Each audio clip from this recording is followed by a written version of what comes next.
Hi there, I'm Kanika in Tucson, Arizona. And I'm Sakshi in Dubai, UAE. We are friends from film school who found out years later that we were both really passionate about food and cooking. And we've been bringing you recipes and our thoughts on food through our collaborative blog, Kitchen Postcards. But we've got so much more to talk about beyond recipes. So, welcome to the Kitchen Postcards podcast, where we talk about everything from food, home cooking, lifestyle, to simply being Indian expats exploring different food habits from around the world. Happy listening. Hello. Hi. Good morning. Okay, or good evening. Good evening from my time. But yes, good morning to you. And I think this is our second time trying to record a podcast. And the first time we discussed Rajma, which we both love, being Punjabis. And this time we're a little into November of 2020. And of course, the pandemic has affected all of us. And we have some observations, I'm sure, about how it has changed our eating habits, what we're doing differently, or are we not doing differently in the kitchen. So that's what we're going to discuss today.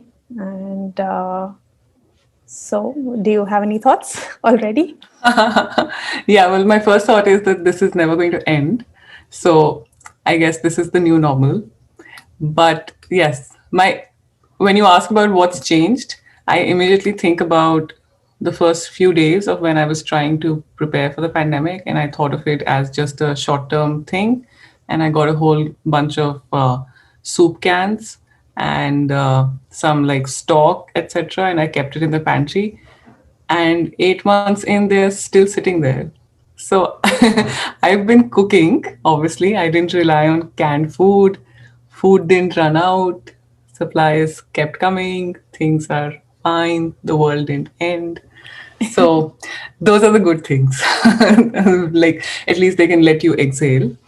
Um, yeah, I think just getting used to groceries coming to your doorstep, cleaning them, and then prioritizing what to buy and how to store it. I think I was very concerned about waste, and so I've learned a few things from being able to manage that.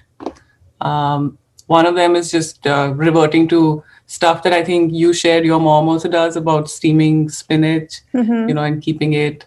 So that's one new habit. I never used to do that before. I'm guilty of throwing away rotted spinach or wilted spinach. Yes, thanks for correcting me. But now I try not to do that. So that's a good thing that I've learned in the pandemic. Okay. Yeah. So for me, when lockdowns were just enforced, we had travel plans, and we were just coming back from India, and we managed to get back to the UAE just in time before lockdown was implemented in both places. And my kitchen was pretty much empty. And what I usually stock with my kitchen with, I usually have my dry rations there. But what I usually my supermarket trips are usually for things like onions, tomatoes, ginger, garlic, chili, coriander. These are like the building blocks of most of my Indian curries, my pulaus, and even pasta sauces sometimes. And I usually have a stock of spices, but what I did differently this time is that I ordered a Tetra pack of tomato paste or strained tomatoes or something like that, some Italian brand I came across here. And that has come very handy, and I've not stopped doing that. Always, not always, but I a lot of times try and include that in my grocery order. I have started going out to get my own groceries, so I don't always order.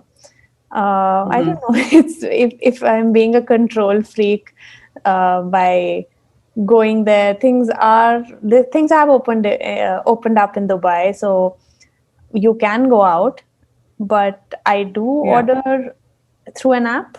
Order groceries through an app, but I also go and I will get my own produce and pick that up. Does that happen to you? Do you worry about how your produce is going to be in your online order? Oh yeah, absolutely. So that's a interesting thing. Lucky you that you can go out. We are being really careful and not stepping out even now.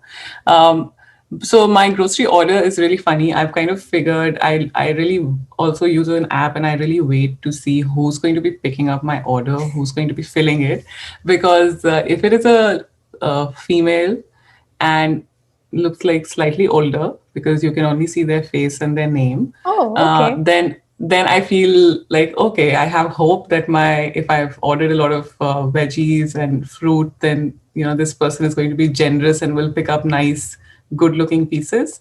On the other hand, I've noticed when there are younger people on the order that day, or man, unless he is somebody who cooks, I will often get vegetables that are not the best looking, not the perkiest of the lot. Oh, that's very So I've interesting.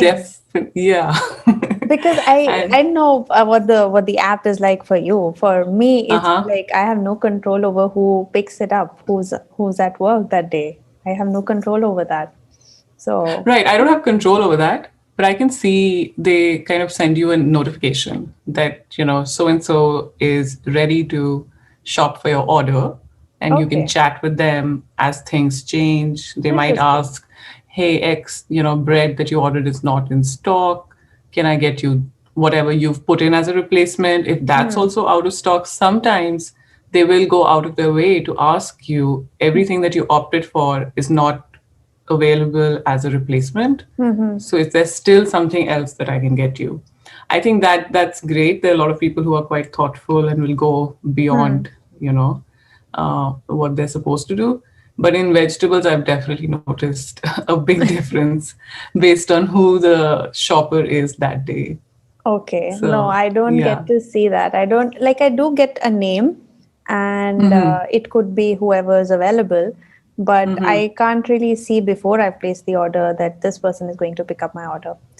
But Okay. apart from that, it's been like I do go to what's in my pantry to cook, and I think some habits have for sure changed for me. Like we're still working from home, even though I can go out, we're still working from home. So that means I'm at home for longer. And some good things are that I have started making yogurt more often because I'm at home to pick it up on time so that it doesn't go tangier or whatever. So that's like, I remember my mom telling me that make a batch of curd only if you're home to pick it up, so many Oh, hours later. And yeah. we're always home, so so I there is Yeah. always Hmm. yogurt in the fridge. Nice, nice. That's interesting. So I use my Instant Pot for the yogurt, Hmm. and I mean that kind of takes out the element of Oh yeah. the temperature changing. So Hmm. it keeps it steady, and you can set it over a very long Hmm. period of time as well, like even 8, 9 hours if you want to put it before bed Hmm. in the Instant Pot. Hmm. But at the same time, I've actually been doing it far more regularly than I used to pre-pandemic, and Okay. I'm not sure what the reason is. Maybe it's just more monitoring of what's in the fridge. Hmm. Maybe it's the fact that you can't just run out to get something as you need it. Hmm. I also try to stagger my deliveries. I don't want to just keep delivering every day and be kind of Yeah. forgetful. Yeah. Same.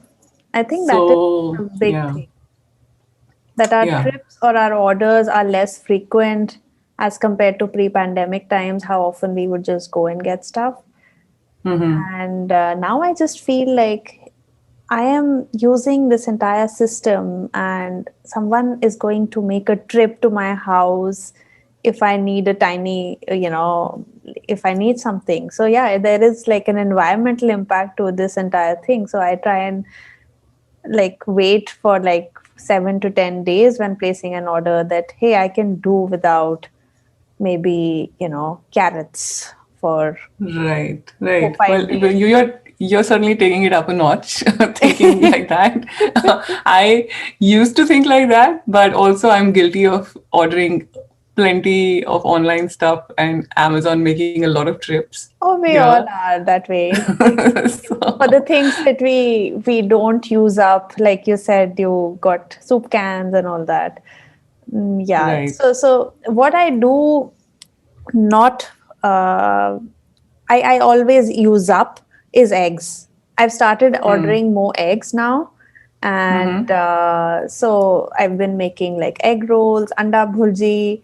I've even started making egg biryani, and Oh, that sounds good. egg curry is always there. So they get used up for something or the other. And I'm sure I'm not the only one. I have started baking a lot more during the pandemic, during the lockdown, like most people. Right. But cakes, I started with cakes mostly, and because I never really had a functional, proper oven in the house earlier, so yeah, the one I had in my previous apartment wasn't working too well, but that didn't stop me from trying to bake cakes. So of course, eggs left behind would go into cake experiments, and Right. they were good. so Yeah, so so yeah. there was this advantage of always having some eggs in the fridge, so that helped. That's actually interesting that, but for me, eggs are not just an optional ingredient. I really do kind of look at my fridge, and the things that I look at is, do I have eggs? Do I have milk? Do I have some chicken thighs? And if I don't have, and do I have some bread? Like there's a certain specific bread that we really love ordering. Okay.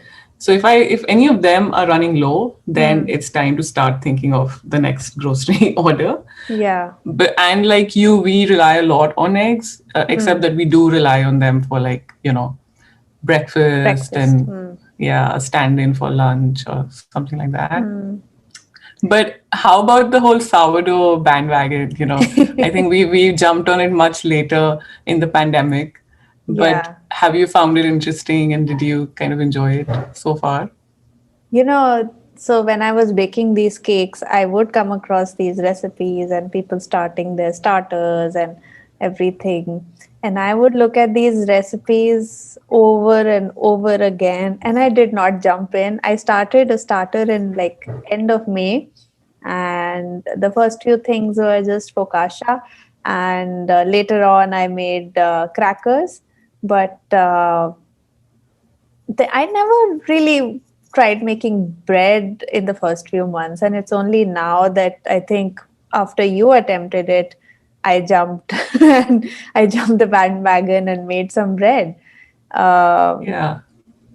I Yeah, I don't think know. both of us had a long incubation period, right? Like we just Yeah. let it, like, or gestation, I guess, because we both started starters sometime in the summer, and Okay, then we bad just joke. like It was a long proof. a long proof, right, Oh, right. that's bad. We just came up with a synonym. so Yeah, yeah, But I saw those videos over and over again and never baked, like Joshua Weissman and Pro Home Cooks and Babish and so many blogs and videos and YouTubers that I came across working with sourdough. I just did not feel confident, to be honest, in the beginning.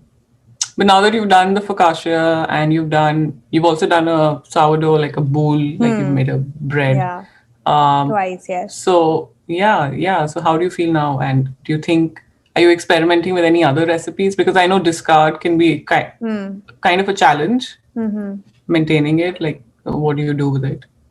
What I've done with discard is that I've even used it for like rava dosas. I've used it Oh for wow. besan chilas, like add just like a Ah, few ta- yeah. teaspoons, tablespoons, depending. And I also keep a smaller starter because I don't uh, bake that often.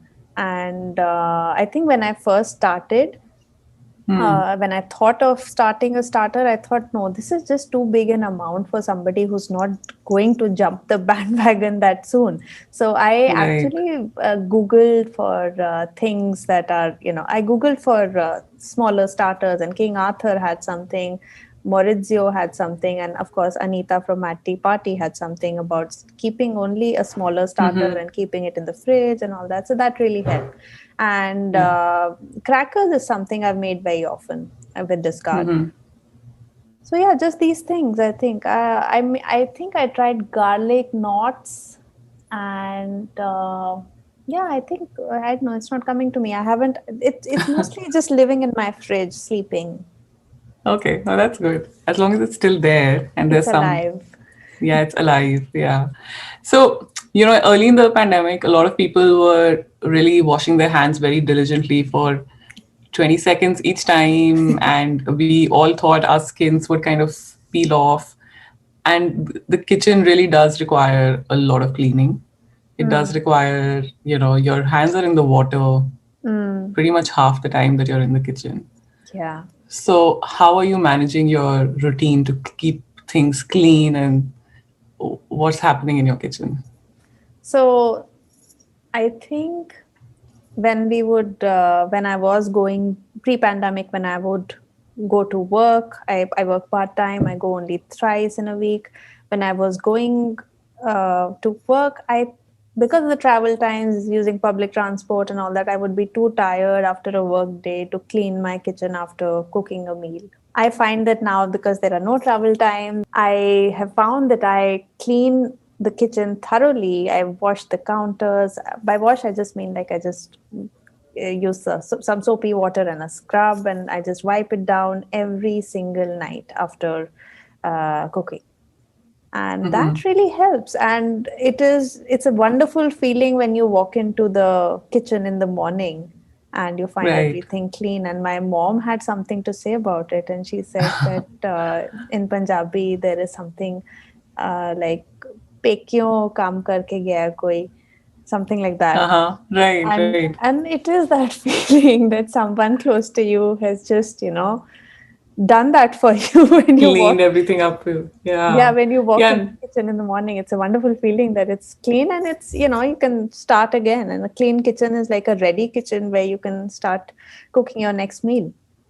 Yeah, no, that's true. Because I remember, so this is not kitchen related, but I do remember as a child, we would try to kind of tidy up the house before going to bed, like especially like common, Hmm. like areas where you sit. Yeah. So your dining table had to be clear, your lobby or wherever you were sitting and watching TV. Just kind of spruce it up a little so that when you get up in the morning, you're not facing another task. Hmm. And I think this is, yeah, crucial. I can't say that I have been as diligent in cleaning up all my counters as nicely as you described. But yeah, it definitely does. I understand the feeling. Yeah. All Yeah. right. I can't thank my dishwasher enough. Like, it's been the workhorse, and it has. I put a load. I think so do you, every night, and it really helps that it's been there and it has kept me sane. Yeah, absolutely. I really don't know what I would do without a dishwasher Hmm. because the number of cups and glasses and spoons, and you would think that there is a very large family living here, but it's just two people. I don't know what we do with these things, but they are never ending. Yeah. So without a dishwasher, I really doubt I would have been happy cooking in the Hmm. pandemic. Yeah. Correct. Correct. Yeah, that's been an interesting list. Any ingredients that you find yourself going back to? So a couple of things. I've always enjoyed using soft in cooking, especially like making achari kind of recipes. So I'm using that. I've actually realized that it's great for even drinking, as a green tea, I guess is the easiest comparison. So you just Hmm. make a light decoction with just fennel seeds and you can drink that after your meal, and it's really good, soothing for your digestive Hmm. system. That's one of the things. And other than that, not I find myself going back to chicken a lot for our main meal Hmm. and salmon as a treat for myself because my husband is not so fond of fish. So when I want to treat myself, I get a Hmm. little salmon. I sneak that into my order, and once in a month or once in 2 weeks, I'll get myself, a 7 ounce piece of salmon, which is just for my dinner. So yeah, those are the 2-3 things that have become pretty staple now. Good, good. That Yeah, sounds like yeah. something. Like I also use soft quite a bit, and I've even started putting like a little bit in biryanis now and pulaus, and I find that it gives a really like nice flavor, and it reminds me of Kashmiri cuisine a lot, yakni pulaus or something. But Yeah. yes, I've started cooking fish. I never used to earlier, but yeah, Oh, hopefully I'll get to salmon soon. nice, nice. That's good. Good. No, I think it's been interesting. It's been like a balance of frustrating and fun, but yeah, I think we'll come out fine. Yeah, let's see what the future holds, and I surely will continue with some of these habits, I think. And it has really, like, I think it has helped me understand the process better, because we're doing it so much, and practice makes perfect. And I think I see that multitasking uh, also is something that we're getting better at, because we're cooking so much in the house and we're also doing other things in the house. So of course there is a certain routine, but yeah, routines is something we can discuss at length another time. Yeah, absolutely, absolutely. We should do that. All right, this has been good. This has This has been been good. an Yeah, take interesting care. chat. Yeah. Yeah. All right. I hope Okay. people enjoy listening to it. Yeah, so do I. But in case you have any suggestions about what we should talk about next, do let us know. And you can write to Yeah. us at info@kitchenpostcards.com. And Yes, look absolutely. us up on Instagram. We are Kitchen Postcards there. And we also have a Facebook page. You can just get all these links on our website. And hope to hear from you soon. Stay safe, everyone. Bye-bye. Bye.